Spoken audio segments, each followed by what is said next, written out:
प्रभु श्री रामचंद्र की जय। सियापति श्री रामचंद्र की जय। सुत हनुमान की जय। नमः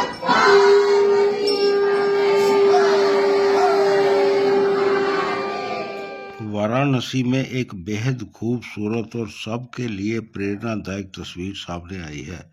रामनवमी के पावन अवसर पर मुस्लिम महिलाओं ने श्री राम की आरती गाकर समाज को प्रेम और भाईचारे का बड़ा संदेश दिया है। मुस्लिम महिला फाउंडेशन और विशाल भारत संस्थान द्वारा लम्ही के सुभाष भवन में महा आरती का आयोजन किया। मुस्लिम महिलाओं ने मिलकर प्रभु श्री राम की आरती गाई।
Oh,